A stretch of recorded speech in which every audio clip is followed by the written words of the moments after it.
Well, there's a new disconnect about disconnects, cutting off the power of someone who hasn't paid their utility bills. Local 12's Jeff Hirsch joins us with a look at the power play, electric power, that's between Cincinnati City Council and Duke Energy. Hi, Jeff. Hello. Well, right now, if your power is going to be shut off for non-payment, there's a multi-step process. First, you get a notice in your bill a few weeks in advance, and then another notice in the mail with 10 days to go. And then Duke Energy gives you in-person notification with a knock on the door. The power company is now asking the State Public Utilities Commission to eliminate the in-person part to be replaced by a phone call or text message 48 hours out and then another one the morning of the cutoff. So-called smart meters make that possible, make it possible to disconnect power remotely.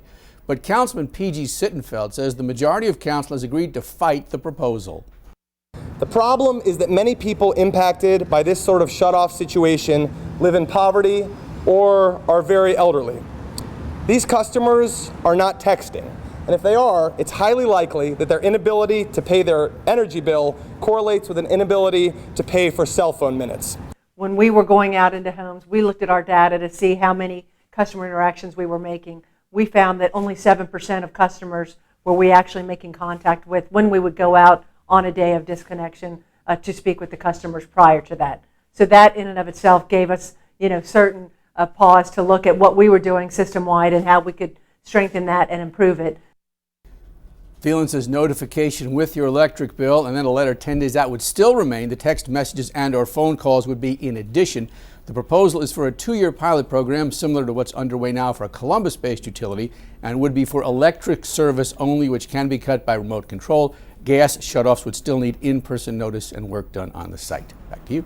So, Jeff, let me get this straight. So right now, if Duke is saying only 7% of the time they're really making contact when they go to that house, then they don't keep going back and back and back until they actually meet the person? To be honest with you, I'm trying to find that out. My belief is they can post something. I don't think they have to keep going back 10 and 15 times, particularly maybe if somebody has moved. They may be able to post, we were here, this is the notice, but I'm in the process of checking that out. Yeah, because it seems like it could, in some cases, almost be impossible. Thank you, Jeff. Right. Well, Duke Energy has 600,000 residential customers in Ohio. The company says last year, 75,000 received disconnect notices, but only 8% actually had their power cut because others took care of the bills. Payment plans are available for those who fall behind.